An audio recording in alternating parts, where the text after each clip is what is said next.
ഇയാൾ അകത്ത് കിടക്കുമ്പോഴും ഇയാളുടെ വാക്കുകൾ ഏറ്റെടുക്കാൻ മുഖമില്ലാത്ത 1000 ശബ്ദങ്ങൾ ഉണ്ടായി. അത് പെരുകി പെരുകി വന്നു. അപ്പോൾ അതാണ് ഈ കുറ്റത്തിൻ്റെ ഏറ്റവും വലിയ ഈ പറയുന്ന ആഘാതശേഷി അതുണ്ടാക്കുന്നത്. അത് മുന്നിൽ കണ്ടുകൊണ്ടുള്ള ഒരു ജാഗ്രത, അത്തരം കടുത്ത വ്യവസ്ഥകൾ എന്തേ ഇല്ലാതെ പോയി. ഇപ്പോൾ ഇദ്ദേഹം പറയുകയാണ്, ഇദ്ദേഹത്തിൻ്റെ അഭിഭാഷകൻ കോടതിയിൽ പറയുകയാണ്, ഞാൻ ഉറപ്പ് നൽകുന്നു അദ്ദേഹം ഇനി മേലിൽ ഇത്തരം കാര്യങ്ങളൊന്നും ചെയ്യില്ല എന്ന്. ആ ഉറപ്പെടുത്തുകൊണ്ടാണ് ഈ പറയുന്ന ജാമ്യ വ്യവസ്ഥയിലേക്ക് കോടതി ഉത്തരവിറക്കുന്നത്.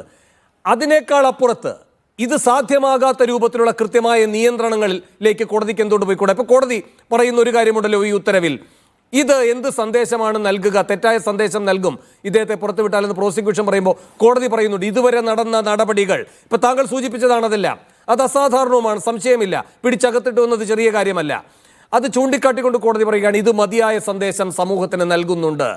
എങ്ങനെ സമൂഹത്തിന് നൽകുന്നു എന്നത് ഇതിപ്പോൾ ഇങ്ങനെ പെരുകി പെരുകി വരികയാണ്. ഇദ്ദേഹത്തിൻ്റെ ഈ ദ്വയാർത്ഥ പ്രയോഗങ്ങളെല്ലാം സൈബർ ഇടത്തിൽ ഒരിടത്തായിരുന്നെങ്കിൽ അത് 10 ഇടത്ത്, അത് പെറ്റുകൂട്ടി സ്വയം 100ഉം സഹസ്രവും ഒക്കെ ആകുന്നു. അത് നിയന്ത്രിക്കുന്നൊരു ഇടപെടൽ ഈ വിധിയിൽ ഉണ്ടാകുന്നില്ല എന്നത് പ്രധാനമല്ലേ?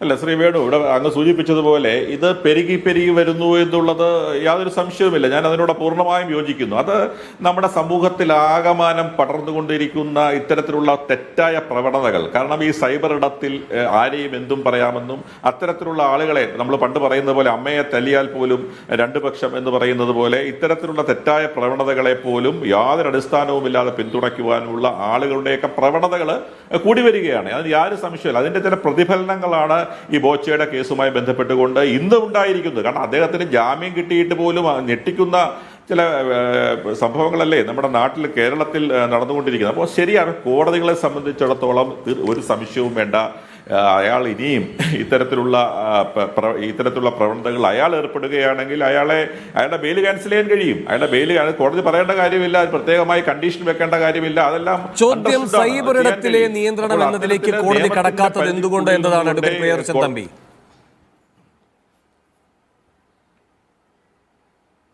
അല്ല, അത് തന്നെയാണ് ഞാൻ സൂചിപ്പിച്ചത്. കാരണം അത്തരത്തിൽ കോടതികൾക്ക് ചെയ്യാവുന്നതിൻ്റെ പരമാവധി മാത്രമേ ചെയ്യാൻ കഴിയൂ. കാരണം അത് ജുഡീഷ്യൽ ആക്ടിവിസം എന്ന് പറയുന്നത് ഒരു ക്രിമിനൽ കേസിന്റെ ബെയിൽ ആപ്ലിക്കേഷനിൽ എത്രത്തോളം ചെയ്യാൻ കഴിയും എന്നുള്ളതിനെ കുറിച്ചൊക്കെ അതൊക്കെ നമ്മൾ ചർച്ച ചെയ്യപ്പെടേണ്ട വിഷയമാണ്. അതൊക്കെ വലിയ ഇപ്പോൾ ഈ നടി ആക്രമിച്ച കേസുമായി ബന്ധപ്പെട്ട് അങ്ങേക്കറിയുന്നതാണല്ലോ, അവരുടെ പേര് ചില താരങ്ങൾ പിന്നീട് പറഞ്ഞു.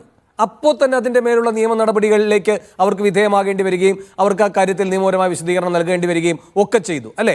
കാരണം കോടതി കൃത്യമായി പറഞ്ഞിട്ടുണ്ട് അവരുടെ പേര് പറയരുത് എന്ന്. അപ്പോൾ ഒരു നാവുപിഴയായി വന്നു എന്നൊക്കെ ചിലർ പറഞ്ഞു. അതുമായി ബന്ധപ്പെട്ട് അവർ ബുദ്ധിമുട്ടി, പിന്നീട് അതിൽ നിന്ന് അവർ ഒഴിയുന്ന സാഹചര്യം വന്നു. അങ്ങനെയാണ് ഞാൻ ചോദിക്കുന്നത്. അത് ജുഡീഷ്യൽ ആക്ടിവിസം എന്ന് പറയേണ്ടതില്ല. അതൊരു വലിയ ആക്രമണ സ്വഭാവത്തിൽ ഒരാളിൽ നിന്ന് മാത്രമായല്ലോ ഇപ്പോൾ ഇരയാക്കപ്പെട്ടുകൊണ്ടിരിക്കുന്നത്. അതാണ് പ്രശ്നം. ഇവിടെ ഒരു ബോച്ചെ ഹണി റോസ് അങ്ങനെയല്ലല്ലോ ഇത് നടക്കുന്നത്. ഇപ്പോൾ ഇത്തരം കാര്യങ്ങളിലൊക്കെ ഒരു നിയന്ത്രണമില്ല എന്ന് വരുമ്പോൾ ഒരു ബോച്ചയ്ക്ക് പകരം 1000 ബോച്ചമാരുണ്ടായി കഴിഞ്ഞു. ഒരു ഹണി റോസ് മാത്രമല്ല അതുമായി ബന്ധപ്പെട്ട് അനുഭവിക്കുന്നത്. ഇത് മറ്റ് ഹണി റോസുമാർക്ക് കൊടുക്കുന്ന ഒരു സന്ദേശമുണ്ട്, ദാ ഇങ്ങനെ ഇറങ്ങി പുറപ്പെട്ടാൽ 1000 ആകുന്ന രൂപത്തിലുള്ള അവസ്ഥയായിരിക്കും വരിക എന്ന്. അത് കോടതി കാണാതെ പോയോ എന്നതാണ് ചോദ്യം. അല്ല, അത്തരത്തിൽ അതിനെ ഇന്റർപ്രറ്റ് ചെയ്യണമെന്ന് എനിക്ക് തോന്നുന്നില്ല. അങ്ങോട്ട് സൂചിപ്പിച്ചതുപോലെ ഈ അതിജീവിതമാരുടെ കേസിൽ അത് കോടതി പറയേണ്ട കാര്യമില്ല. കോടതി പറഞ്ഞത് ആ നിയമത്തിൽ തന്നെ അങ്ങനെ ഒരു പ്രൊവിഷൻ ഉണ്ട്. കാരണം നിയമത്തിൽ തന്നെ അത് ഈ വിക്ടിമിന്റെ അല്ലെങ്കിൽ സർവൈവറുടെ പേരുകൾ പറയാൻ പാടില്ല എന്നുള്ള പ്രൊവിഷൻ ഉണ്ട്. ആ പ്രൊവിഷൻ ഒന്നും കൂടി പറയുകയാണ് ആ വിധിന്യായത്തിൽ ചെയ്തത്. പക്ഷേ ഇത് ഒരു കമ്പാരിറ്റീവ്ലി നമ്മൾ എന്തൊക്കെ പറഞ്ഞാലും comparatively offence less serious offence ആണ്.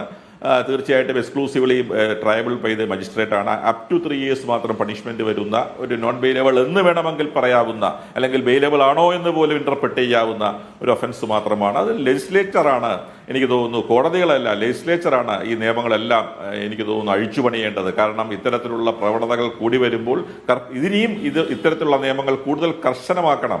അങ്ങനെ കർശനമാക്കി ഇങ്ങനെയുള്ള ആളുകൾക്ക് ജാമ്യം കിട്ടാതെ കുറെ കാലം കൂടി കിടക്കുന്ന അവസ്ഥയിലേക്ക് എത്തണം എന്നുള്ള അഭിപ്രായക്കാരൻ തന്നെയാണ്. ഒരു വലിയ